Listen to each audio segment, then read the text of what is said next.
Yeah.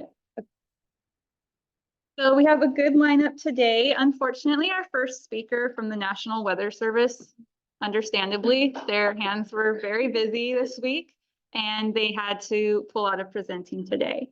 But thankfully, Jill, who is going to be presenting later today, she has agreed to present first. But before we begin presentations, we would like to open up the floor if anyone over Zoom or in person has any updates they would like to do, especially with the recent storms. Does anyone have anything they'd like to share? No? Okay, cool. Let me just check Zoom really quick. I don't see any hands raised, so I think we're good.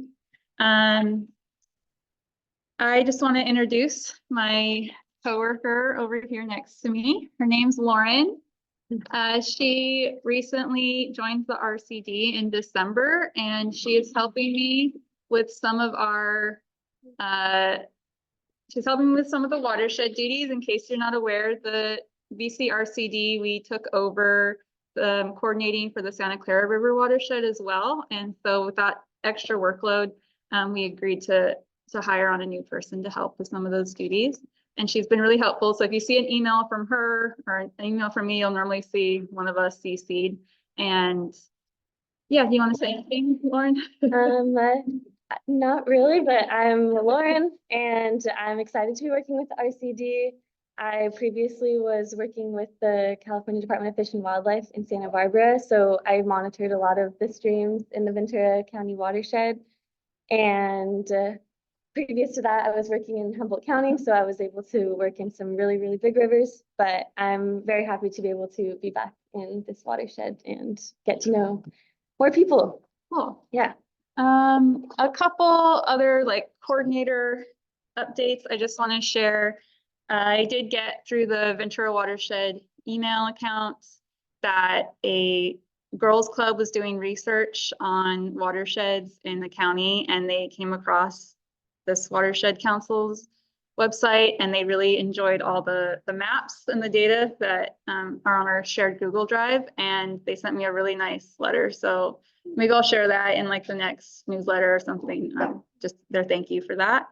The other thing is, speaking of the website, there's a couple with like WordPress updates. There's a couple weird things going on the website. So I'm going to be digging into it and trying to resolve those issues next week. So if you go to the website next week and it looks really funky, don't panic. I'm on it and I'm just working with the settings.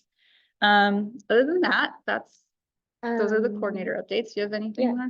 Just outside of those updates, we want to do another plug about, we have the home ignition zone assessments that the RCD is hosting for free.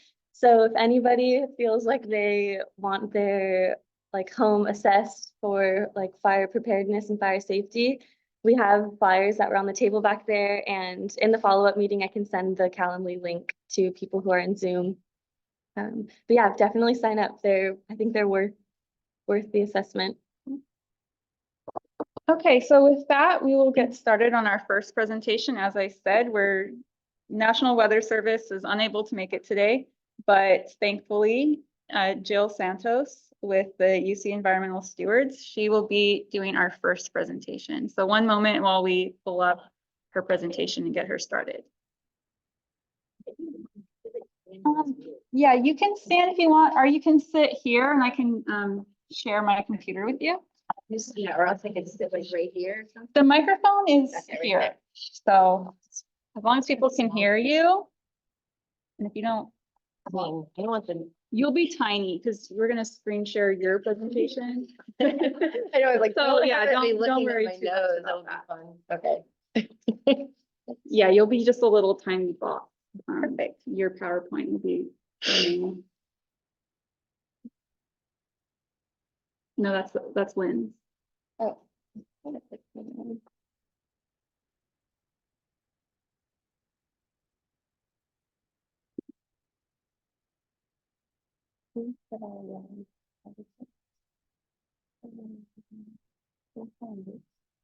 It's right there.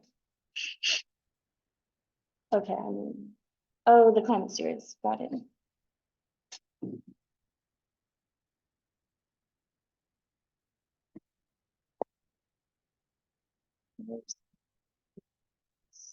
Here. Yeah. I'm gonna put the view. Do you guys know how to do view? I think I did. Yeah, there you Okay, go. we're up. Excellent. Well done. Thank you. Well, hello, everyone. So nice to be out here with y'all today. I mean, I guess it's better to be here than at the Supreme Court listening to that today, right? So I think this presentation will be really brief, but I hope that it will inspire some of you or at least help make some connections. What we're trying to do is reinvigorate some of this program here in our region. So I'll try to be brief and concise. So just so you know, my name is Jill. Sometimes people call me Jill Sarek, sometimes they call me Jill Santos. So, and I go by she, her pronouns. I also just want to acknowledge that we're in the unceded ancestral lands of the Chumash people who have stewarded this land for thousands of years, and just share some gratitude for that. To give you a little bit of background about me, I come from what they call the PA Wilds. I'm from middle of nowhere, Pennsylvania. I have a bachelor's of science degree in wilderness parks and recreation management from West Virginia University, and I have a master's degree in sustainable and resilient communities from Green Mountain College. I've been in this field of community-based environmental education outreach for, I cannot believe it, but 30 years. And what I'm presenting is a program that I am now involved with, and all the research and everything that's in it is basically coming from my perspective with the best research that I can have done. So making sure that it's pretty accurate as far as I can tell. Okay, let's go to the next slide. So UCANR, if you're not familiar, stands for University of California Agricultural and Natural Resources. We are not necessarily a place. We are a thing that goes throughout the UC system. We're a set of programs that go out through the UC system. We have a lot of cooperative extensions. There's at least, some of us base ourselves out of cooperative extension offices. Some of us work remotely. Some of us are, based at some of the universities. So we're a part of a huge network. Our division primarily focuses on collaboration with Davis, Riverside, Merced, Santa Barbara, and Los Angeles, but we do have obviously a natural resources and ag focus. I personally am partially funded by the UC Environmental Stewards program, as well as through the county. This position is a new position for the county, and it's called a community climate education specialist. And so that part of my job is still being rather defined, but we know that it's going to be involved with trying to get this environmental stewards program going here locally, looking for partners that want to come on board. Next slide. So we know that the California, I don't really need to probably talk to you all guys about this, but we know that California is a biodiversity hotspot. We know that it is an amazing place just for us, like locally, but in terms of the world. And so when you have a place that has such great diversity, such unique natural and cultural resources, I feel like it's every one of our responsibilities to take care of it. And that's what's exciting about this program, is that we're educating the public so that they, if they're not really aware of how diverse and unique where we live, and then hopefully they develop a love for it and want to steward it as well. Next slide.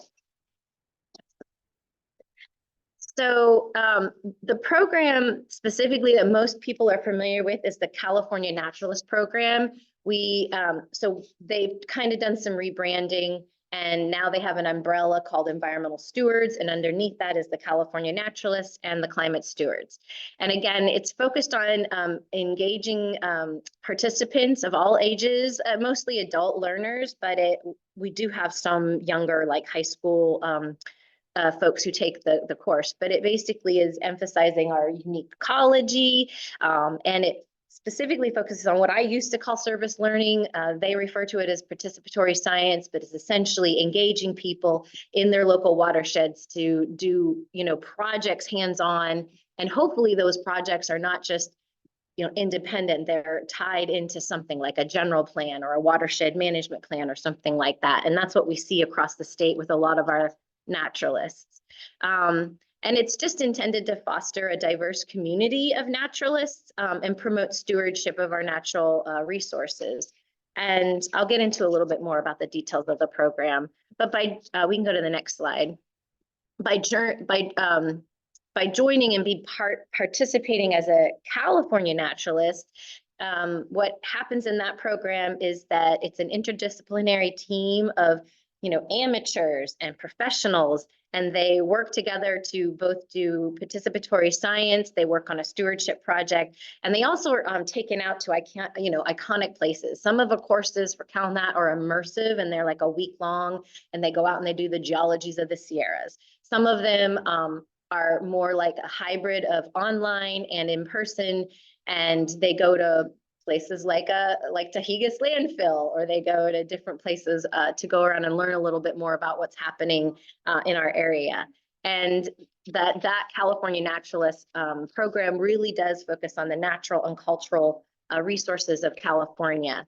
So the next slide is more about climate stewards. So climate stewards, by joining that cohort, you're working more on effective communication and collaborative processes to educate and inspire others so that we can start scaling up these mitigation and adaptation strategies that we need to get on quicker. We're hoping to create like a literate, climate literate, environmental literate public that is willing to engage with agencies, resources, academic institutions to sort of get some of these adaptations and mitigation projects actually, moving forward at a faster pace.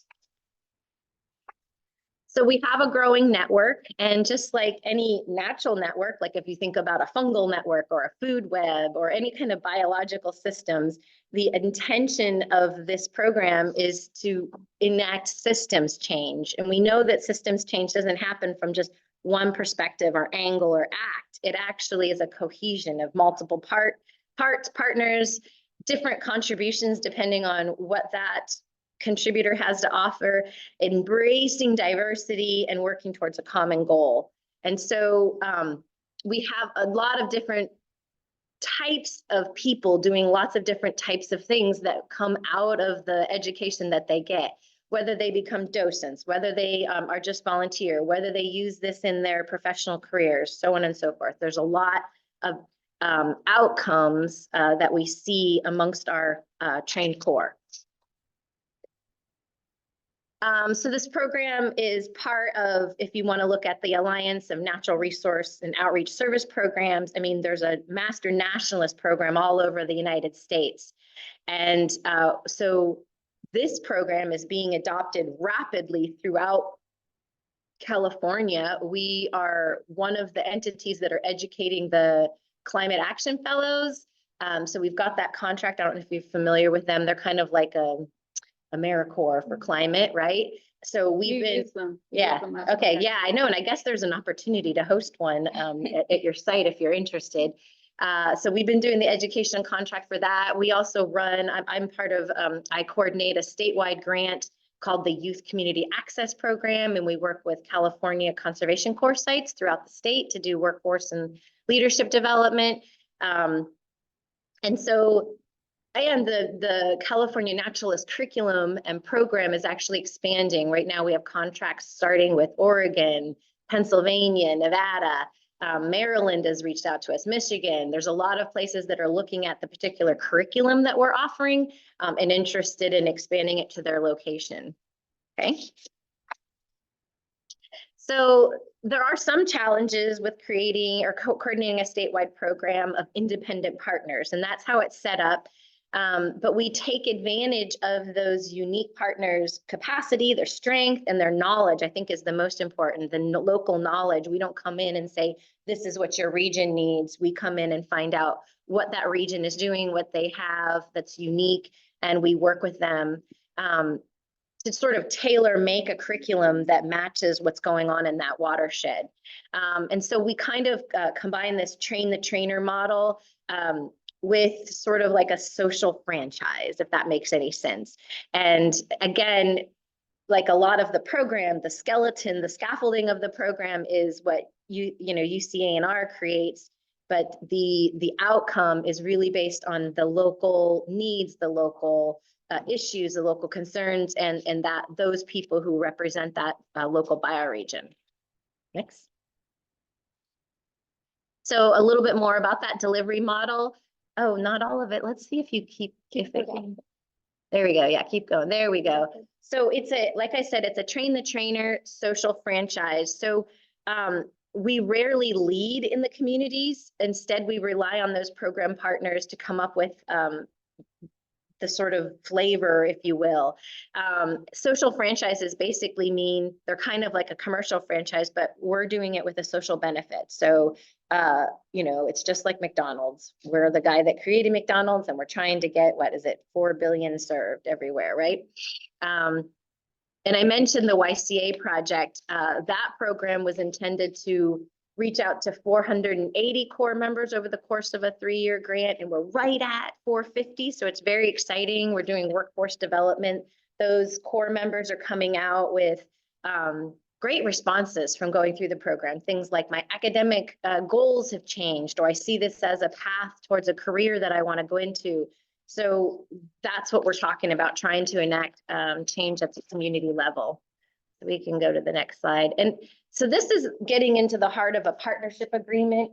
Anybody who wants to offer and deliver the course, usually how it works is it's very simple. You say, hey, I'm interested in offering this course.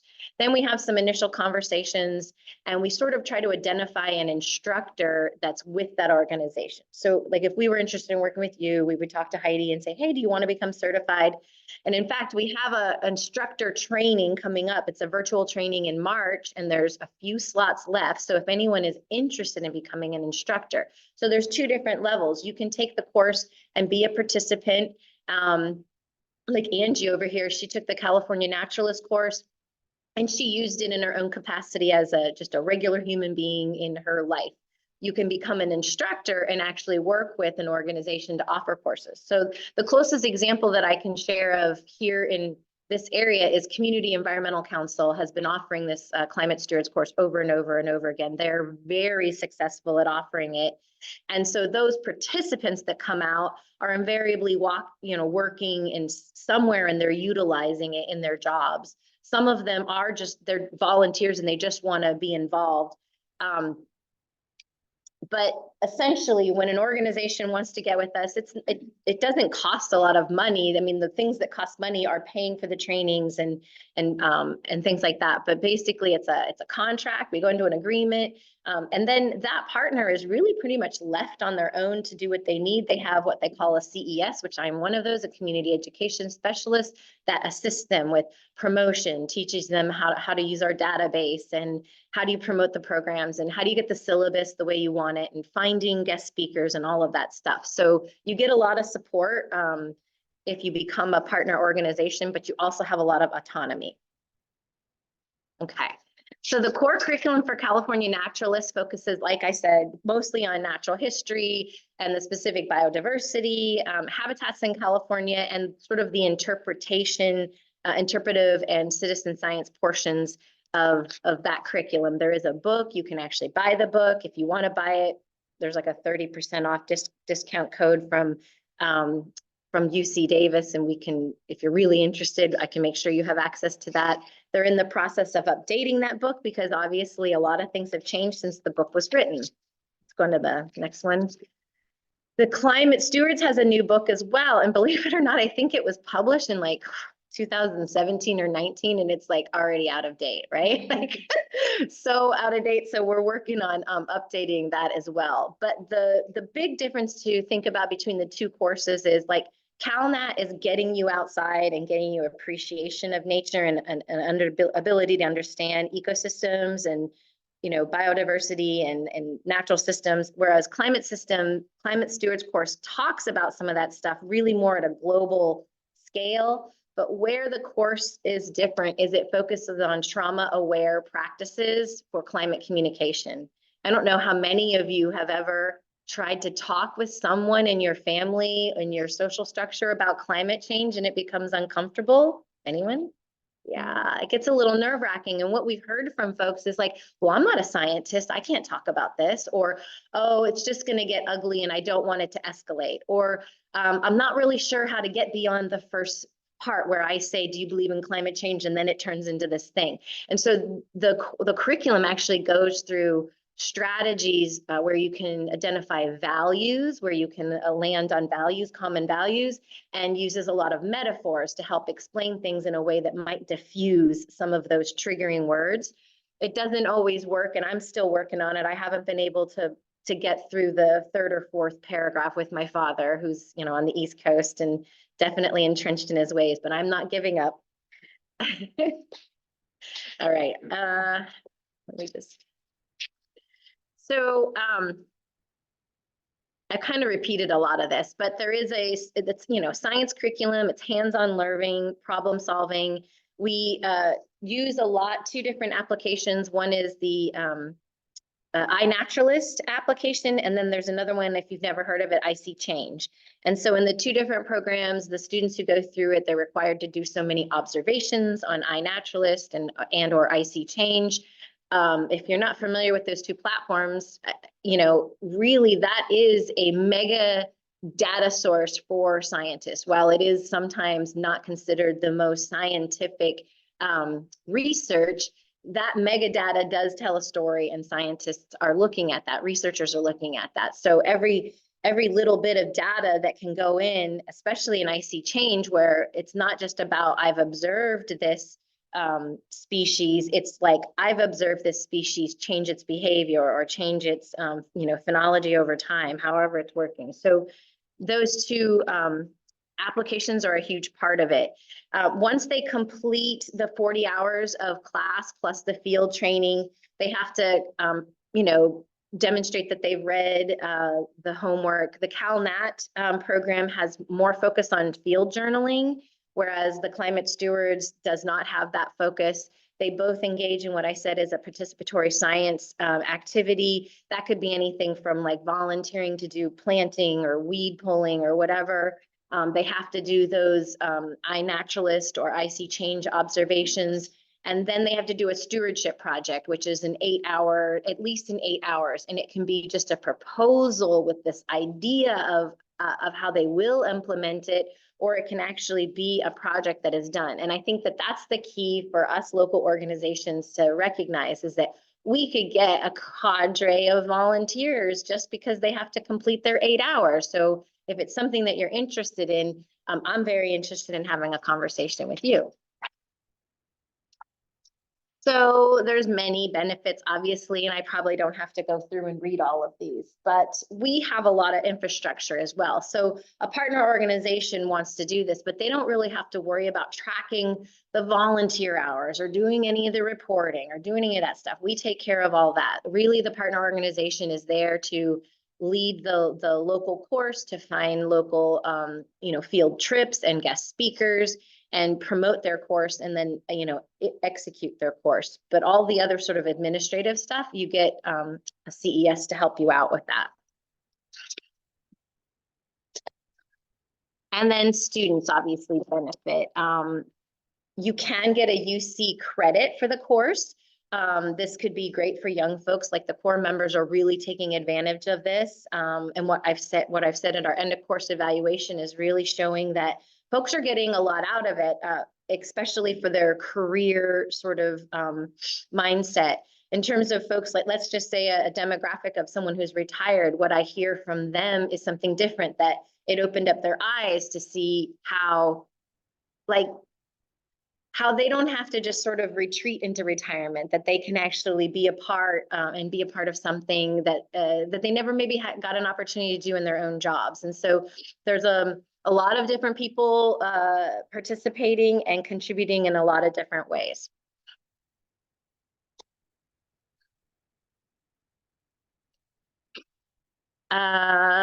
So this is just a little bit of data, and it's probably, yes, from 2018, so it's a little bit dated. But again, you can kind of get an idea of what folks are coming to, why they're coming to these programs, and what they're getting out of it. career development is, I think career development has actually gone up quite a bit since we started working with the core members. But, you know, learning about your local environment and becoming certified is good enough, I think. Next slide. So we have about 70 partner organizations throughout the state, almost 7,000 certified stewards. We have about almost 150 instructors, and we have just over 1,000 actually currently going through that are trainees. And like I said, the commitment is about 40 hours, and depending on the course you take and where you take it, some of that could be hybrid online, some of it could just be in the field, and some of it is in person. So I just did it, you know, working full time as a single parent. It was actually kind of stressful. It's actually really a college level course. It's not something you can sort of skate through. So this is going to show you just a sort of a breakdown of what participants end up doing at the end.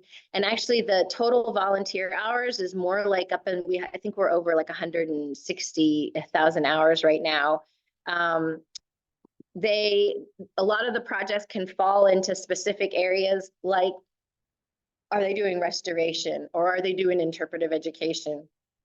And we have categories for those. And sometimes the projects only come out as program support.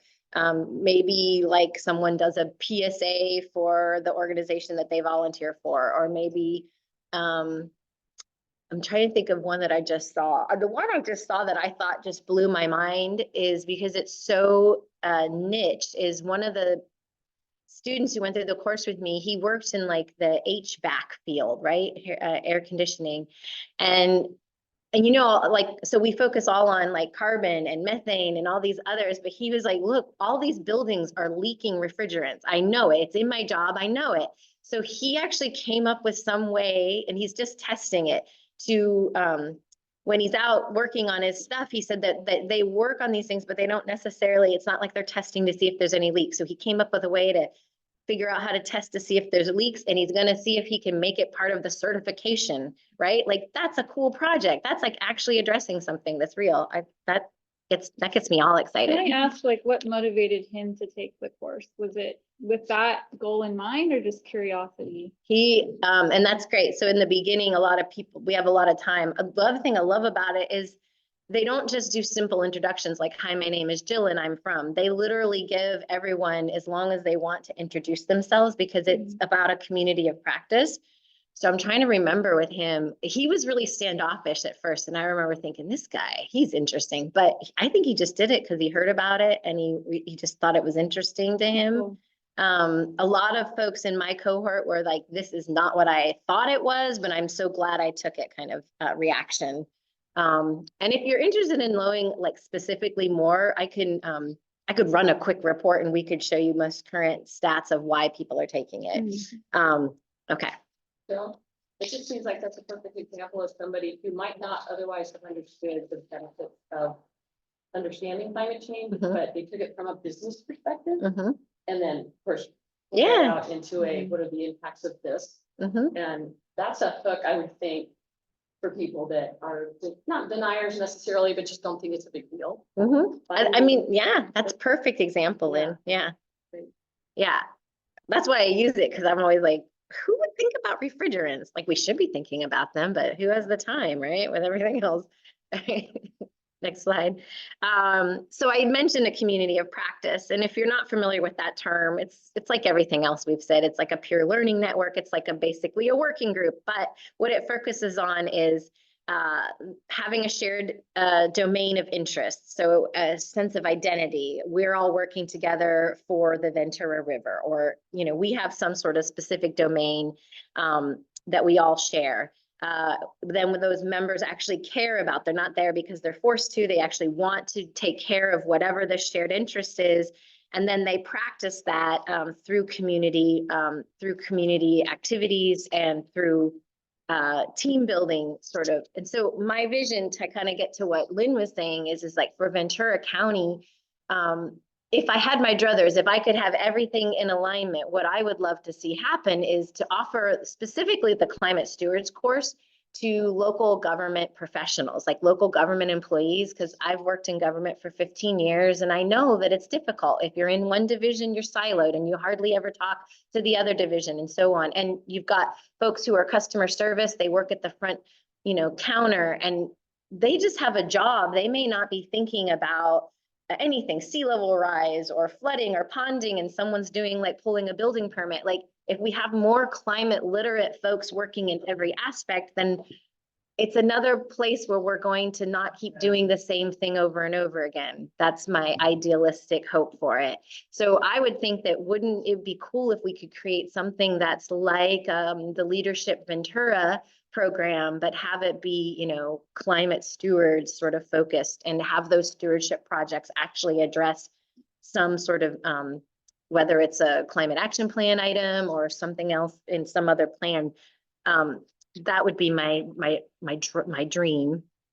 So, and again, we focus on diversity. So the university obviously is really concerned with inclusion and equity, and our statement is to have let all folks from California, from any part of our California population, regardless of their social, cultural background, economic status, whatever their current situation is, wherever they live. We do offer scholarships.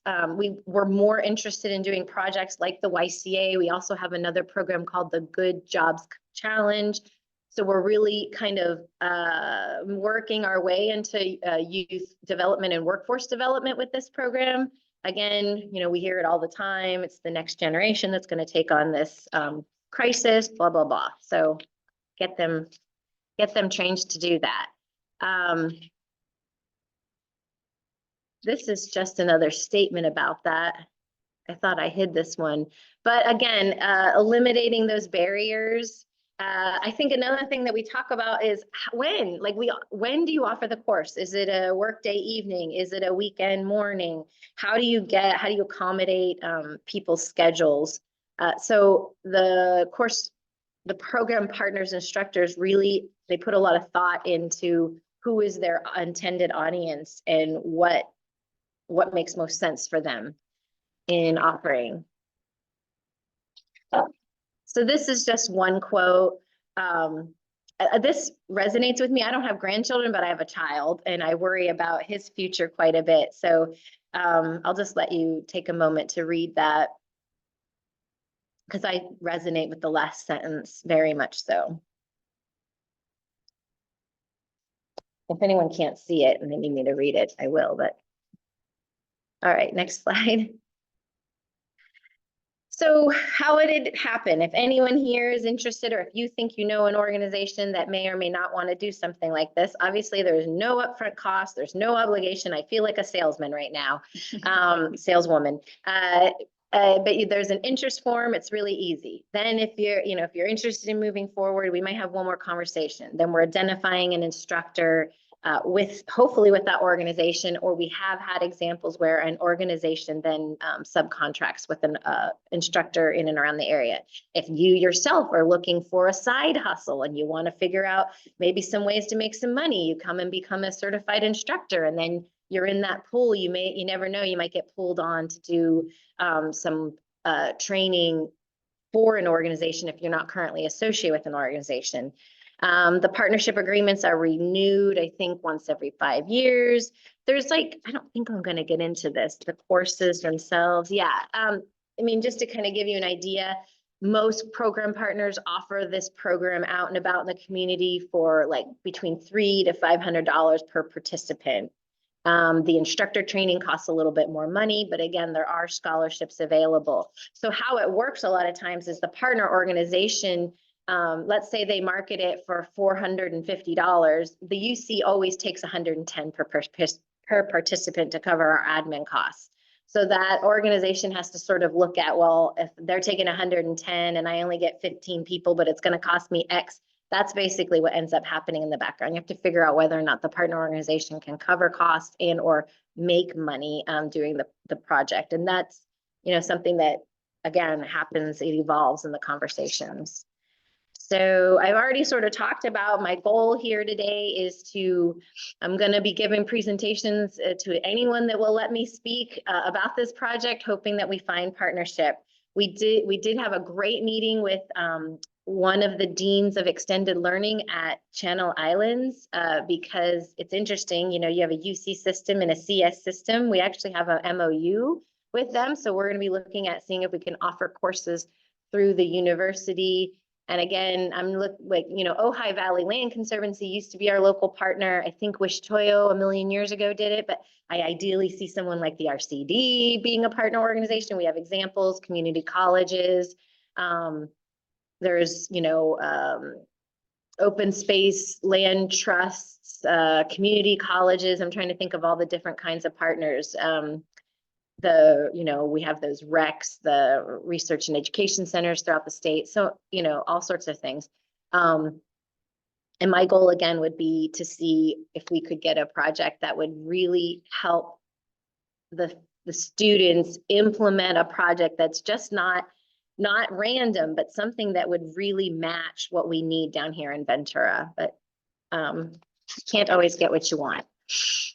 Next slide, and that's it. See, I told you it would be short and sweet. So if you're interested in getting a hold of me, that's my contact info. I do have business cards. If you want to have one, I can drop one off. But I appreciate this opportunity to freeze with you all.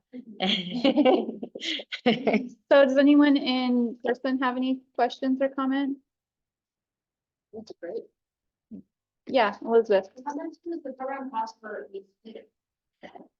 For the student, it depends. So like I said, if we have to charge 110, so an organization might charge only 115, depending on if they have a grant source or not. Some of them have. So the basic price, probably the lowest price would be 110, although if there's a scholarship given, it goes down to 55. So 55 per student is probably the absolute lowest price. And that's like the ones we're doing volunteer hours.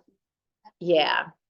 And then instructor trainings have gone up. I'm gonna try to remember to become a CalNaturalist instructor. I think it's not cheap. It's like $275, and I think it's somewhere between $400 and $500 to become a climate stewards instructed. So it's not like, it really isn't just some it's a big deal. Like it really is a hard course to get through. I'll say that. Maybe I'm not the smartest person, but it's a really hard course to get through. There's a lot of commitment. So we had one comment in the chat of someone who is interested in becoming a certified instructor, and they left their email, but I will share that with you. Perfect. Yeah, that, like I said, that is starting on March 4th.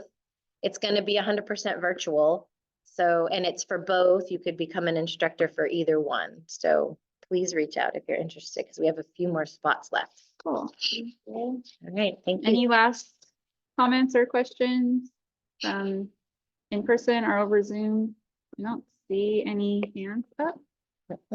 So Right on. thank you, Jill. Right, thank you.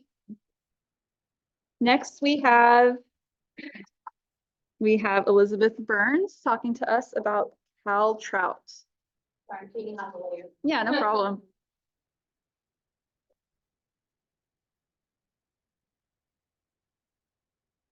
Do you want to sit in the chair that Jill was in? I'm a walker talker. You're a walker talker. What? Okay, cool. I brought a clicker that has no battery, so I'm gonna plug a mouse in. Is that okay? Is it? She will be clicking. Because I have animation, so. Okay. Okay. You might need to unplug. Is that okay? Yes, absolutely.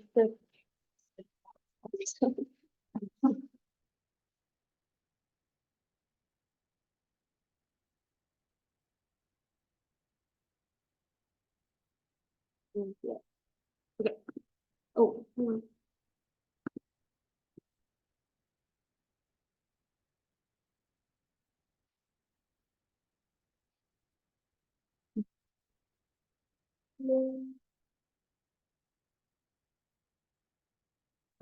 All right. Oh, one other thing. What was that? Is that a mode? Do, I think you can move it. Oh, no, it's okay. Here, let me see. Maybe move this. Okay. I can show you. We're just, we can't move the, cool. Good. Awesome. Very cool. All right. Hello, everybody. Thank you for coming today. And thank you, Heidi, for having me come and give a talk. So real quick, I'm going to talk a little bit about the coalition, introduce myself, and talk a little bit about the work we've done and what we're doing, and then a little bit how the coalition works and my role as the project coordinator. Okay. So, hi, I'm Elizabeth Burns. I'm the project coordinator of the Southern Steelhead Coalition. And my credentials are I'm an ichthyologist and marine biologist. I have a master's degree in both. Well, if you work a lot on fish and you're doing marine biology, that's how you get the ichthyologist title. So that's why I can talk about steelhead with you guys. So if you guys want to contact me for anything, here's my email and phone number, which I'll be having at the end of the slideshow. But just in case you wanted to write that down now, you can also do it later. So let me talk a little bit about the goals of the Southern Steelhead Coalition, just in case you guys aren't very familiar with it. Is everything going okay? The people over Zoom are not seeing your PowerPoint. Okay. Everyone else can. So we're gonna, and for people over Zoom, we will share the PowerPoint afterwards and we will be Well, here, working I in the can help background. that with, I can help you with that. Can you? Okay, Yes. awesome. Hold on a second. I know why it is probably. Okay. Sorry, guys, let me help you. There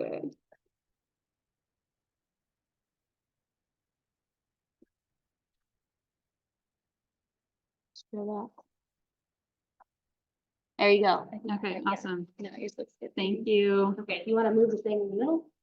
Oh yeah, move that. Oh, you put it up here. Okay. Yeah, it's just titles. Nobody cares about titles. Okay, all right, where was I? Okay, so this is, in case you're not familiar with the Southern Steelhead Coalition, let me just tell you a little bit about it. So, oops, let me make sure. Gotta click on that. There we go. So the coalition's goal is to increase the pace, scale, and scope of the watershed restoration projects, leading to a more resilient population of southern steelheads in high priority rivers in Southern California. So southern steelhead are an endangered species found here locally, and they're an anadromous fish, just in case you're not familiar with steelhead. And so the primary watersheds that we are working in are the Santa Clara and the San Ynez watersheds. So the coalition strives to provide a forum for the coordination of our efforts, and that's the members and other partners that we have here. And we use coalition membership to ensure collaboration across broad partnership groups. And finally, we engage the public on the work with the coalition and help them understand the importance and relevancy of restoring our watersheds, and also educate the population and community on steelhead, because not all people know about it. So again, there's a couple of watersheds we're working in. This is our primary focus, which is Santa Clara and the San Ynez watershed. So we'll talk about this. I'll talk a little more about those later. Let's talk a little more about what I do as a project coordinator. So as a project coordinator, I'm in charge of scheduling and holding regular quarterly meetings with our coalition members and partners. Here we discuss our efforts as a coalition, what we're doing. We create awareness on projects, assist other coalition members with whatever they need, if it needs to be collaboration efforts.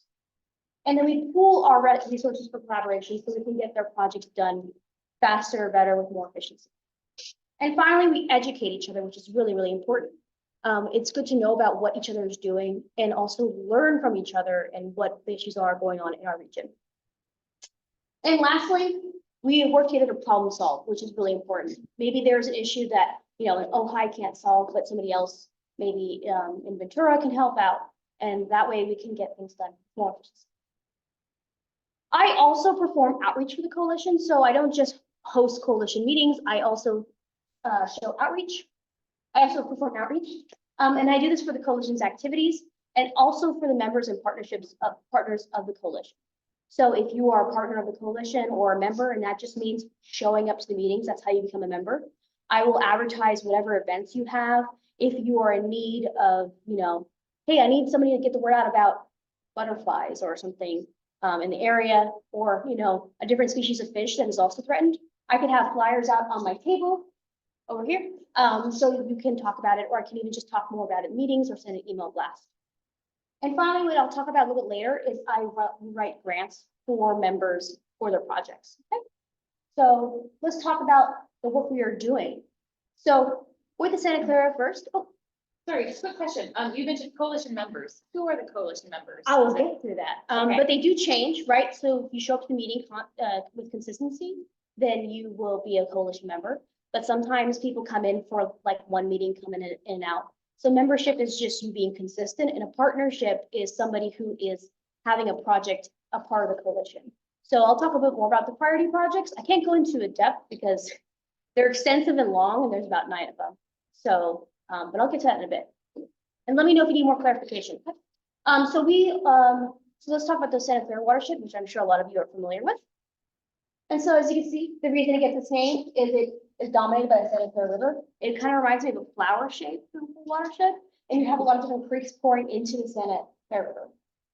And so the Santa Clara River is where our coalition started as the Santa Clara River Southern Steelhead Coalition.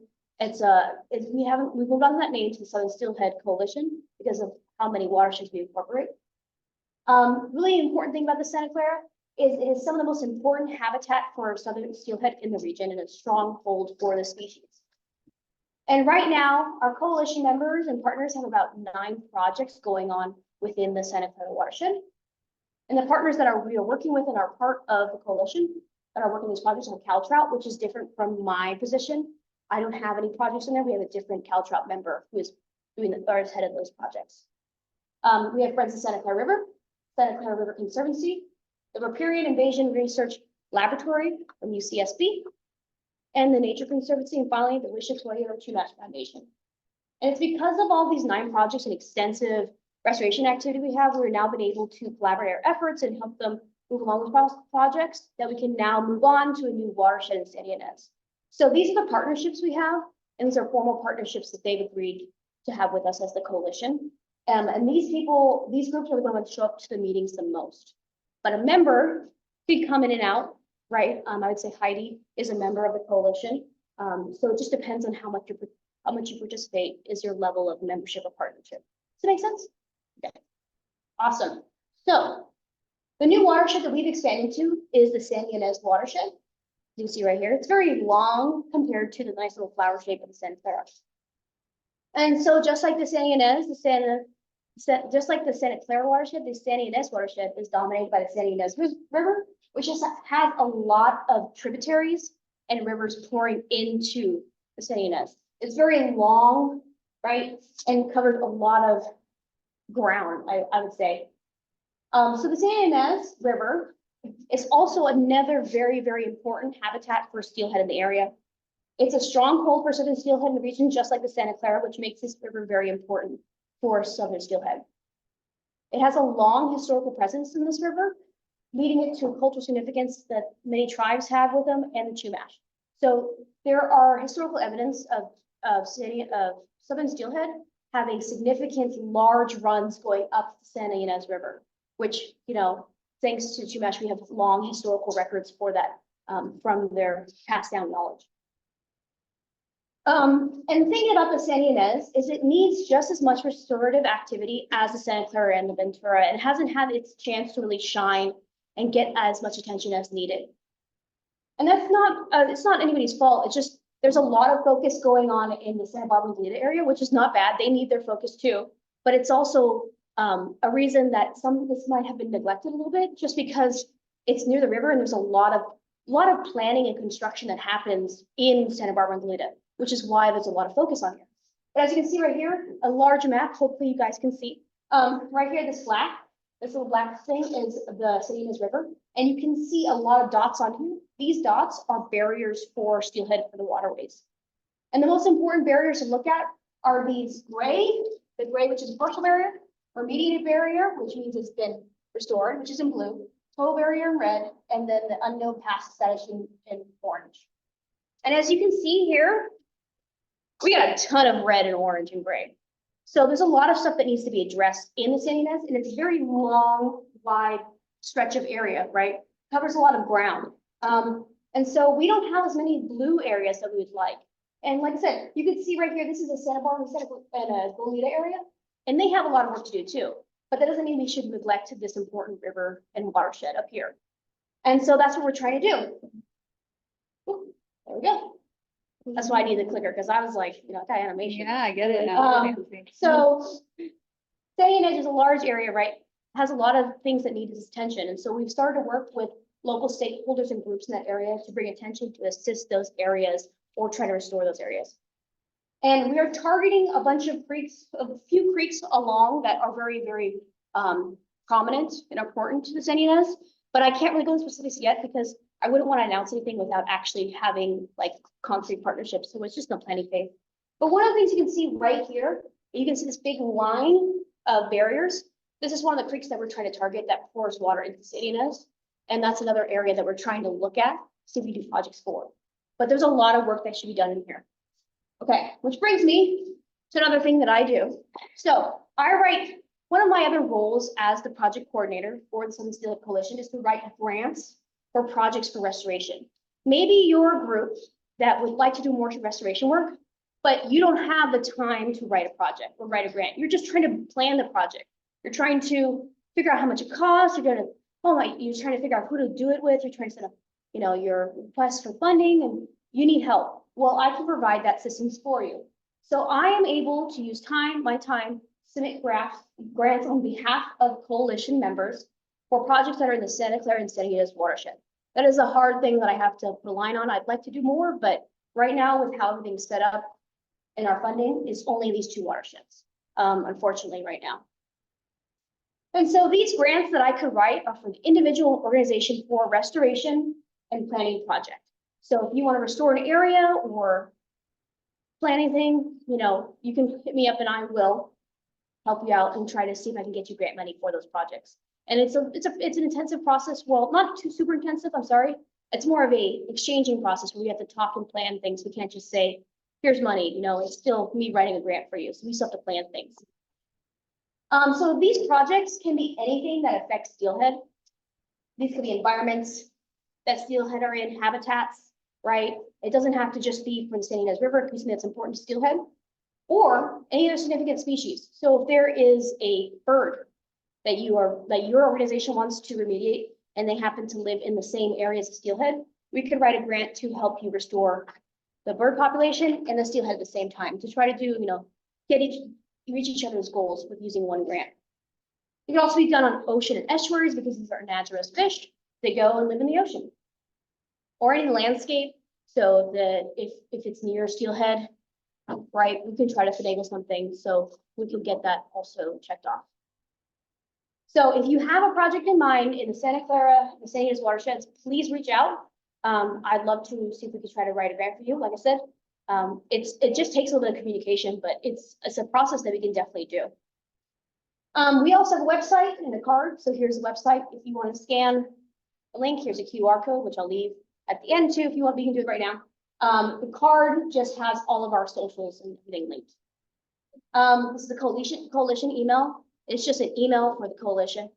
So if you don't want to contact me, just the coalition in general, you can. Here's our socials. And the reason I bring up all of this is that if you're a coalition member, meaning you come to the meetings, I'm happy to promote any of your guys' events or outreach or educational things you want to promote.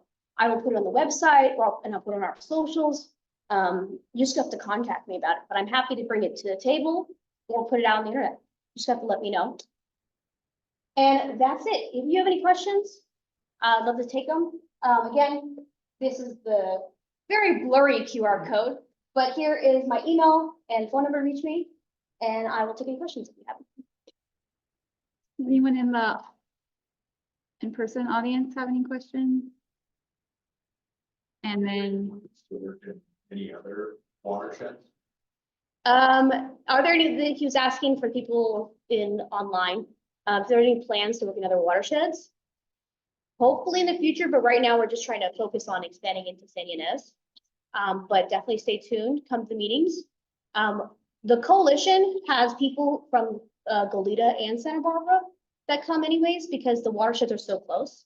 So it doesn't mean that if you are like, I'm not in the Sandy Edge watershed, then I can't be in the coalition. You can, I mean, there's nothing stopping. It's just for me, I am restricted to writing grants for Santa Clara and San Ynez watersheds.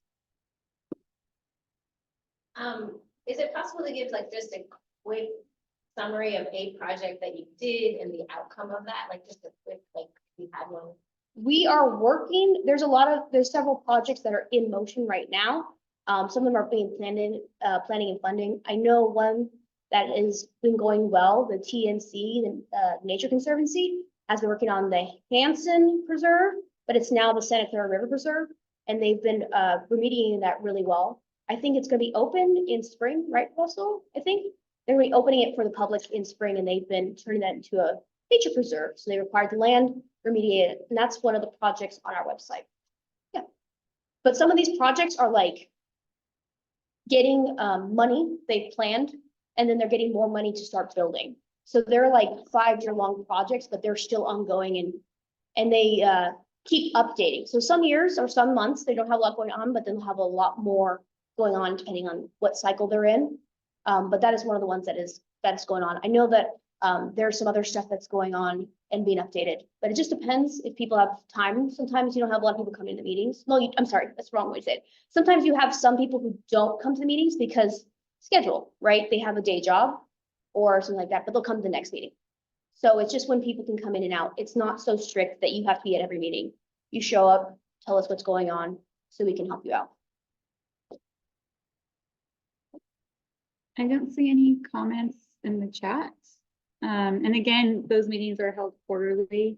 Yeah. And- Oh, another thing is if you wanted to catch up on anything from the coalition, we have a YouTube channel and I archive all the meetings. So you can go on there and just watch if you want to be updated. A lot of people who can't, so I know Heidi said one time she couldn't, so she said she wanted the link for that and I gave her the meeting. So it's really easy to stay up to date. Thank you. Oh. I have like a technical question. Great Okay. presentation, thank you. Oh, thank you. What is a card? Oh, That's something new for me. so have you heard of Linktree? Yeah. Okay, so it's a place, it's like a mini website where you can put a like, you know, sometimes you're like, I just want one place where you have all your links. I don't want to go to a website, scroll and click through everything.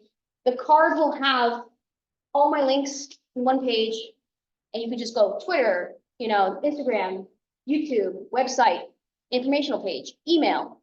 And it's just a nice little place to have all the links at once. And it's a good way to give out like information to people. It's free. It's better than Linktree. And if you're a small Why is it organization, better? Because I use Linktree. because you can customize and make it look pretty, and also you don't have to pay for it. Mm. And you can do a lot more without paying for it. As opposed to Linktree, they only give you text, but you can put like pictures on there, depending on it. And it's really good. I use it for another organization that I help out with. What does that stand for? Card? I think it's like, here's my card. Like, I think that's like a play on words. It's with 2 R's. CARRD. So Interesting. didn't know I'd be shilling card today. But Yeah. So when it's useful, like on social media, you can always just say, look at the link in our bio for any post that you do about Yeah. anything. And then people go to that link and it lists everything. So it's a little easier. to Yeah, so you can, the nice thing about it is like what I did recently was I started trying to advertise people who have volunteer opportunities that are in the area. And I put a volunteer link to our volunteer page. So if you would like me to update the coalition about volunteers work or hours, you can email me and I'll try to make a post about that and I'll add it to our website. So the website does have a volunteer opportunity page and a coalition calendar that I'll put all my events on there. If there is an event that you would like people to come to and they can subscribe to the calendar, then I can also put that up there too. It's all about helping prop everybody up, not like, but like, you know, bring everybody up and give them resources so they can better get out their message. You know, I just recently tried to do a blog post and I wanted to tell people where they could go get water, rain barrel rebates and water conservation throughout the county. Has anyone ever experienced this? The links don't work. There's 17 different links. You don't know what agency they get their rebate from. So am I missing something? Do we have anything in the county that's comprehensive that has, you know what I'm saying? Like, and I was looking at Resilient BC. They have a lot of wonderful things about being resilient, but it doesn't have anything about where I'm supposed to take my food scraps. Like nothing. Do we know of anything? Like everything? Well, probably one of the issues is that I was an intern of a governmental agency at one point, and when the intern leaves, then nobody is managing those links. Yeah. So it could be one of those things where they just don't have anybody who knows how to do that. Do you guys know of anything?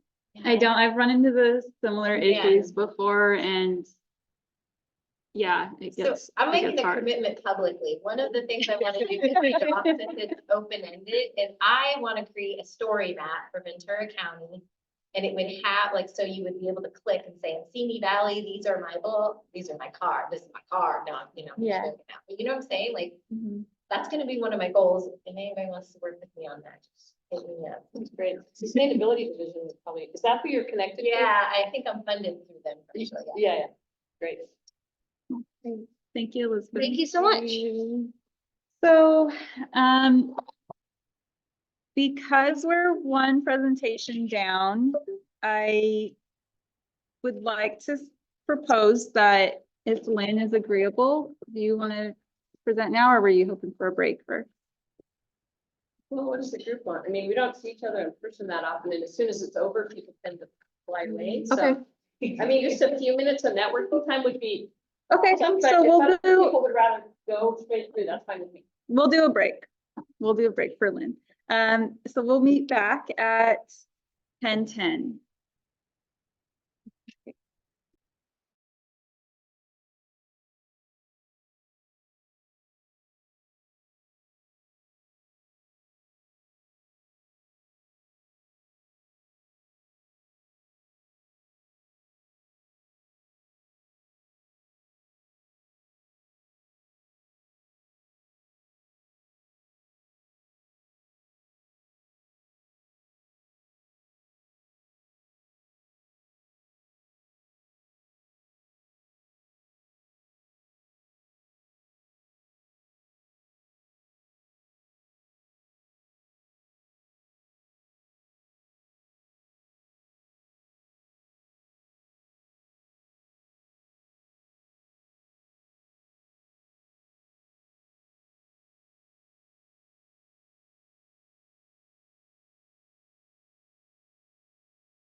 I know that going, they're willing to take the liability for long projects. Yeah. Yeah, but just seeing, you guys see the video of them blowing the plug on the Copco 2 up in Atlanta? They actually did the 12 feet of leftover dam and included. Yeah. Yeah. It's pretty cool. I haven't heard that one. Yeah.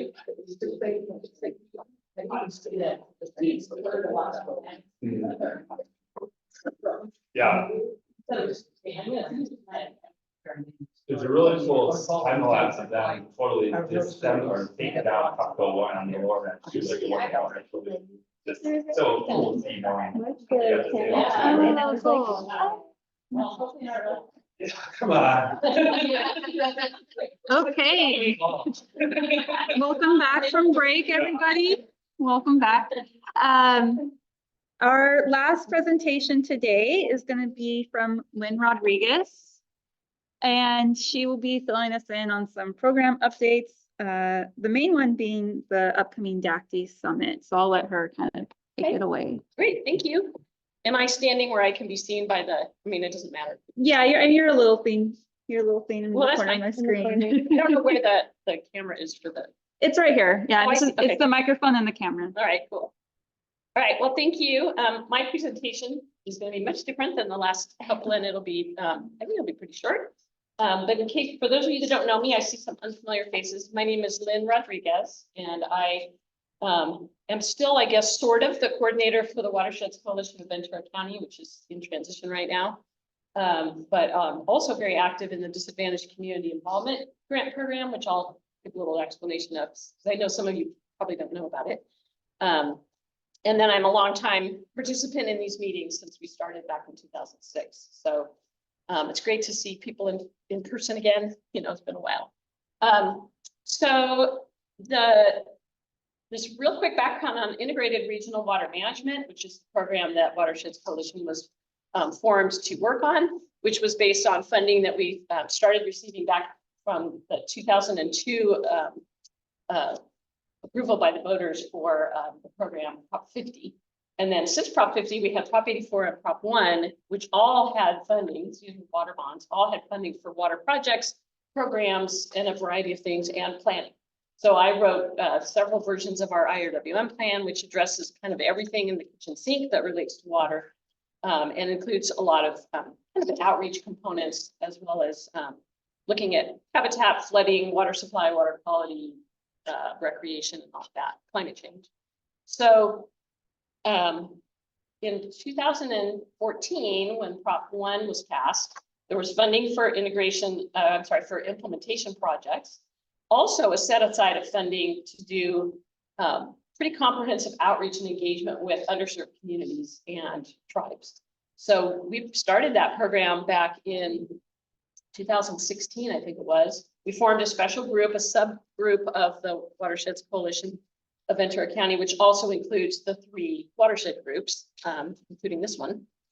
And the funding was a determined amount of money that was, it was determined that there wasn't enough money going to disadvantaged community projects or projects to help underserved communities, from small to large, the kinds of things that would benefit water quality, particularly water quality and water availability, and drought response and resilience for those communities that didn't have the resources. And if, for example, in Ventura County, we have a lot of mutual water companies, really small water systems that don't have updated infrastructure and are serving communities. For example, in this watershed, there's 2 that were identified that we were working with for this funding. Casita Springs is one of them, and the other one is the Avenue, the area of the Avenue in Ventura. So those were our kind of target audiences, if you will. Now some of the, and Satakoy, which is kind of outside the Ventura River, but that's another one that we were working with. And the city of Ventura serves both the Avenue and the area in Satakoy. So we had multiple entities that we worked with, but a lot of the concentrated effort and money ended up going, you know, to the smaller communities and the smaller water systems. We're coming to the end of the grant process. And an interesting thing about this is our IRWM region is just Ventura County boundary. But the funding for Prop 1 DACI, we call it Advanced Community Involvement, and now we've added the T, tribal, in there. That is being done funding area wide, which includes all of LA County. And you can imagine what it's like to work at that scale with LA County Flood Control, which was our primary entity that was managing that. So it's been an interesting and much more challenging grant program than I've ever been involved with. And it was brand new. So the State Department of Water Resources was struggling a little bit with, how to make this work. But nevertheless, I'm looking back on it now, and the grant expires March 31st now. We've extended it a couple of times because it took so long to get the work done. So we're really coming to the end now.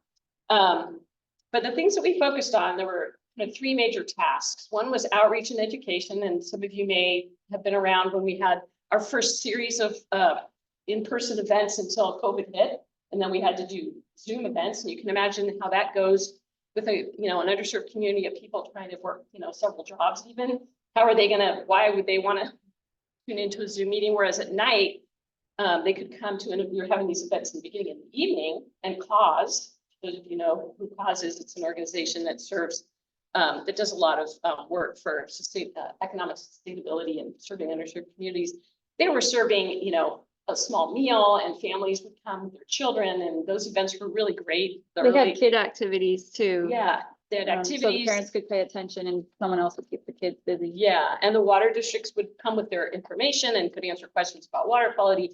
So those early days, which were in 2019, when we actually started doing major outreach events, were really exciting. And then we had to really turn things around, and it was a struggle, but we got through it. So outreach and education was the first component, and to get people in to understand and ask questions, and then feel like they could be empowered to participate in the things that go on in their community regarding water quality and water availability during a drought, things like that, or fire. We had a lot of things come out of those meetings that were concerns. The second phase was the needs and strengths assessment, where we had to look at, in those 9 communities that we targeted in Ventura County, and you can imagine LA County had 105. So we were just, a small microcosm of the number of entities they were working with. And then the third one was the Upper Santa Clara in the Santa Clara River, but that's also in LA County. They didn't have as many entities to work with, but those needs assessments and strengths assessments were really an important aspect, because a lot of things came out of those. Community members were asked, and when COVID hit, we pivoted to a survey that was through a newspaper and online, and caused phone banking. They actually called people multiple times to get them to meetings, and then multiple times to ask questions of what their needs and interests were. And then we had a newsletter that was sent to every home in those 9 communities. I think it was in November of 2020. And it had cartoons and activities for kids. I mean, it was really well done. And we did get a lot of people submitting the survey. And as you can imagine, the number one thing that always comes up in these is my drinking water quality is not sufficient and I need to buy bottled water. I mean, that's across the whole Southern California, that comes up as an issue of concern. But regardless of whether the water meets standards, which it does, for the public agencies, and I mean, all of the water purveyors have to meet standards, but it might be a taste issue or just a trust issue that people have going back to maybe other places they've lived. So the needs assessment was a mandatory component of the grant. We also asked people strengths in their neighborhoods and, the ways they felt their community was working to support them and meet their needs. So that whole process was pretty long. It took about a year to do the assessment, and then it was all written up. And then we used that assessment for the third phase, which was looking at, what kind of technical assistance and support do people need? And that a lot of that is going to the institutions and the water providers. And then what projects are needed. So the funding, it was a $9.8 million fund for the whole LA Ventura County area. And our region got about 500,000 of that. And so the consultants did the work, and for us, our consultants were based out of Cal State University, San Bernardino. Our original intent was that we were going to get to work with Sushi, the Channel Islands, and that the students and the faculty would be engaged, but that didn't end up really happening, which was kind of a shame. But Cal State in San Bernardino, they hired PlaceWorks, which is a public outreach firm, and they did a lot of the, like they did the newspaper. We distributed those newspapers, by the way, not just to people's homes, but also through the libraries, where people would come and pick up books. Remember during COVID, you couldn't go into the library, but you could check out books and they would hand out the newspaper. They did a bookmark. So we website, I mean, we did as much PR as you could possibly do and tried to get as many surveys conducted as possible. So projects got developed, and there were two aspects to this. One was project development, which is not like building a project, but deciding or developing an idea for a project or delivering a program. And then the other was, we have all this money in the implementation grants. So the final round of Proposition 1 implementation grants, we were waiting to find out these needs assessments that informed what were the projects that we needed. How are we going to spend that money? And so in our final round, we had one disadvantaged community project for this region. And it's in, I'm trying to blank because there were also two projects in El Rio, Garden Acres. They're both in Nyland Acres, right? Nyland Acres is like a sub-community within the El Rio general area. There's Garden Acres Mutual Water Company and Nyland Acres Mutual Water Company. And they were both funded for a total of 1.4 million to do different things. One is a whole new pipeline infrastructure for Nyland Acres, a very small community water system. And the other one was for a new well, groundwater well, which because with the drought, the levels were dropping and there was just a lot of concern about their infrastructure. So that was all based on the needs assessment and community outreach and engagement that led to that. And then the project from another project from Garden Acres, the actual installation of the well was funded in round 2 of Prop 1. So it all connected really nicely together.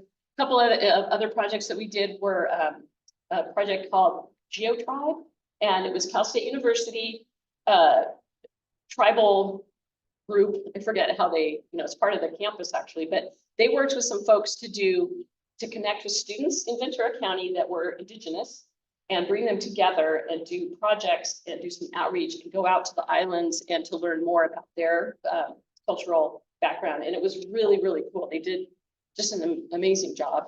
Also funded with that, we did something called the Tribal Allyship Training. So 2 separate webinars were held online with Sacred Places Institute ended up being, which they're out of LA, but they ended up doing the training for us because we didn't have an organized local group to do it. And those were like 2.5, 3 hours each, I think.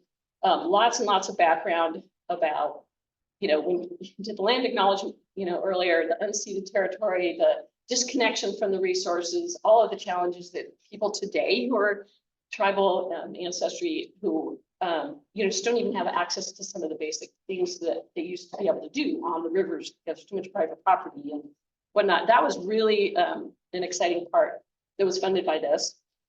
And then a couple of stormwater studies that the county was funded to do, one in Satacoy, one in El Rio, to see about capturing stormwater and using it, I don't want to say injecting it into the ground, but the potential for groundwater recharge with that runoff. So that's most of the example. Oh, and then in Cedar Springs here, there was a study funded for the fire flow. If you can imagine, after the Thomas Fire, that's a really small little mutual water company, which is now merging with the Ventura River Water District, but they didn't have adequate fire flow capacity. They didn't have adequate pipe systems or hydrants. So there's a multi-part project that was being looked at, and we funded the study for that. So the money went to some really great things, and it's just exciting to see, now that we're coming to the end. The last thing I wanted to say about on February 8th, exactly a year ago, we had an event that the RCD helped with, and the city of Ventura was involved on the Avenue, and that was CAUSE sponsoring it again. And if you want to, would you go to the next slide? As a picture of that event, about 60 people came out for that on a weeknight, and I don't remember if it was raining, but I know it wasn't. It might have been raining even. And they were just rolling up their sleeves and saying it was focused on climate and what kinds of impacts from climate change are you feeling in your community on the Avenue? What are your concerns? So it was like another version of a needs assessment, and they came up with some really great, we have maps. You can see maps were spread out. People put sticky notes on things. A lot of concerns about heat and lack of shade and lack of shaded bus stops and all the things you can imagine. Yeah, they marked where they wanted shade, where they Yeah. would see flooding normally in their neighborhood. It was pretty cool to get people with their stickers marking where they thought issues were. Yeah, Is we're, that information collected somewhere? Like, are there reports of it on the website or something? well, so we did a summary. Well, yeah, all the data's there. I think I have to figure out where that resides at the moment and make sure we ended up with it, because PlaceWorks collected all those maps, I think, afterwards, and they were gonna give them back to the RCD. I'm not sure what happened with that, but hydration stations, you know, water quality issues came up a little bit, but it was really more things like flooding, concerns about fire safety. If you remember, and Claus was very involved in this during the Thomas fire, there was a lot of issues with water flow in the system, and nobody was distributing bottled water to anybody, you know, drinking water, because the water system was down. And then it merged into being, I think, people that were first line workers were not getting enough water. I mean, they really raised a big issue about that. And that, I think that memory was in people's minds, because 2017 wasn't that long ago when the Thomas fire hit. So it was a great opportunity to bring the community together. And some people complained about things that we can't help, like they want a community pool. But, you know, those are all really important things. And we mark them all down. And the next step with this grant, as it's ending, is to figure out how are we going to fund and continue all this work. Because you take that amount of money. So for us, $500,000 in this area, and we got great information, we got great data, we have great ideas. We need that. That's momentum. Let's move forward. And so we're going to have to try to figure out how we're going to make that work.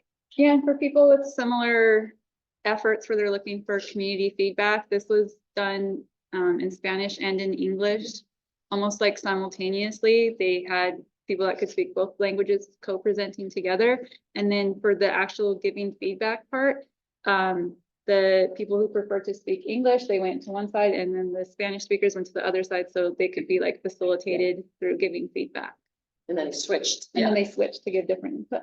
There was a very similar workshop was held the previous October in Santa Paula. So we did 2 of those focused climate change, you know, how can we work together to adapt sessions that were held.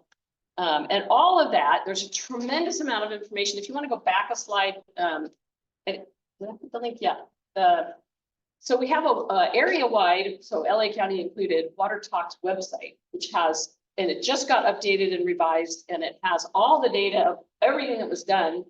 Well, a lot of the data, most of the data, for each region. So you can go to the Ventura page and you'll find the needs assessment, which is a very comprehensive document. You'll find the tribal allyship workshop recordings and the PowerPoints that were used for those. The newspaper that was used, survey questions, a lot of information about it. And we're now in the final stages. We're working on the final report, which the state is obviously requires us. And that's a joint effort with the whole funding area. But I think, I forget how it's all going to work, but there'll be some sections for each county or region. So with that, now we're going to do a statewide conversation about this project, this process across the whole state. There are 12 funding areas in California that did the same thing. The LA funding area is the furthest behind because for obvious reasons, we just had so many players involved. And by the way, the primary consultants for the LA, the greater LA, was tree people. And they were just the best choice for this because their background is so much in outreach and education, and also you know, they can step up and work on tree planting and help with flood mitigation. I mean, they did a fantastic job. So we're going to be putting on a statewide meeting at the end of March 26th and 27th. If anybody's interested in going down there, it'll be a free event. It'll also be hybrid. And it's going to be, in a way, a celebration because this has been a hard, heavy lifting effort for a lot of people working together. Including with the state and state entities, not just DWR. So that's going to be at LA County Flood Control Center, 2 days. And we're working really hard on that. We have a planning committee meeting every other week. Next slide has the save the date. Oh, yeah, sorry. Next, last slide. Yeah. And really this event is being set up to start with the background, where have we come, what did we do, celebrate that. And then the second part of it, second day, is going to be focusing on now what. And the state, basically DWR was given money that the voters approved to get this project done, but they don't really have funding to say, let's keep it going. So that's really going to be on all of us at the local level. And it can be incorporated into other things that are happening. So for example, the Steelhead efforts, I'm sure that when you're working in communities and working with folks for the stewardship programs, there's opportunities for those underserved communities to be engaged. And that's across the board with climate action, with everything. We cannot forget or leave behind those communities or the tribal members to be part of the effort. So it's going to be exciting kind of to get this process completed. And I think it's been really exciting for us in the county. There's never been, on water anyway, a concentrated effort to reach out to the community. So we're excited about what we've been able to. It's free to attend, right? Is it free? Yes. Okay. And is there like a registration link somewhere? That's coming. That's coming. So what I need to do is remember, speaking of that link thing, it's like, put that out there so that make sure that We'll Heidi share it Lauren through our. shares it. If you want, we can also, not that we have a huge readership, but we can put it on That'd the be great. Department of Extension's letter. Yeah. So, I don't know that this event is going to necessarily be of that much interest to people to like drive to LA for, but for sure, if they wanted to tune in virtually and just hear, because we've got a high level like assembly member speaking. Norma Camacho is on the program. Norma used to be the Watershed Protection District Director. She's now the chair, if you don't know this, she's the chair of the LA Regional Water Quality Control Board. I know you know that, Jill. Sorry, not Jill. I was looking at you when I said that. Jody, Jody, Jill, they all sound the same. No. So it's going to be a pretty high level event, but also we're going to have community groups from across the state who help to implement these projects, CBOs, speaking on the panels. We'll have a tribal panel. It is going to be really interesting. So if you can tune in, remotely, if you don't want to drive down there, that's great. You definitely send the information because, they're part of Santa Clara and Santa Cruz is part of that. Santa Cruz County, Santa Cruz City is part of LA County. Yes. So if you send me that, I'd love to put it up on our Instagram. I don't have that many followers yet, but I could definitely put it on as much as possible. So, yeah. To save the date, you mean? Yeah, or anything, any advertisement about that, send it to me, put it out. Do we follow up with you, or are you gonna just send this to their? Well, so you're on the list, right? Yeah. Are you? I know you are probably, Russ, but if you're on the list, Elizabeth, then, I'll send it to Jody. Sorry, I'm going to last screen I looked at. Heidi and Lauren can get that information out to the whole group. And so there will be a link. In fact, we had a meeting yesterday at the planning committee and they're going to be putting out a registration with a link. It's not going to cost anything, but I think we're going to ask for pre-registration. So I'll I'd also, love it if you'd share that. when I send out the email, like with the meeting recording, I normally try and include like contacts, and I'll also include Lynn's contact Yeah. with the recording as well. So if you have Feel free to any, reach out to yeah, me. you can reach out to her directly. You don't trust me to send out the save the date and time. And then maybe through the RCB, that can be a way to continue some collaboration around, I'm sure, for all the work that you do. So, great. Well, thank you. Yeah, thank you, Lynn. Okay, so I just want to open it up. If anyone has any closing remarks they'd want to say, anyone in the room? Yeah, Elizabeth. Since things were interested, I have my cards pulled up on my phone. I can show you guys after the meeting. I'd like to get familiar with that. Okay, Elizabeth will be demonstrating Yes. the card Yes. tool for And everyone. for people online, it's CARRD, and it's pretty easy if you want to do it. Okay.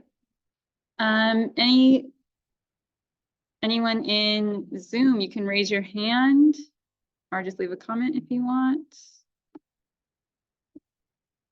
Okay, not seeing anything. Anyone else have anything to share? Okay. Well, thank you guys for coming. especially people in person. I know it's cold in here. We're all bundled up. Yeah, I look forward to seeing you guys at our next meeting. Should be in early April, and the Weather Service, they will be willing to reschedule. We're even in talks of like maybe having a tour of their facility in the future, so that'd be really cool. Stay So thank you. tuned. Yeah, stay tuned. Thank you. Here's the end of the month, right? The Santa Clara River Watershed, yeah, February 29th. If you also want to come to that meeting. Wait, I have another announcement. Oh, another announcement. Yes. The next Southern Split Coalition meeting is on the 13th March at 10:30. I don't know why I didn't put in the PowerPoint presentation. I apologize. Please come. It's online on Zoom. So for anyone over Zoom who couldn't hear that, the next Southern Steelhead Coalition meeting, March 13th. March 13th. And we will include that in our follow-up emails. Yeah. Thank you, everyone. And I have a competing announcement that the Ventura County Water Talks Committee meeting Oh, no. is going to be March 13th at 3:30. Okay, Virtual only, so. Anyway, I forgot to mention that. at 3:30, Yes, the water talks meeting. and I sent March a notice out about that. Okay, cool. Thank you. Okay. Is that it? For real? Last call. Okay. Okay, thank you, everyone. See you guys in April or March if you go to those other meetings.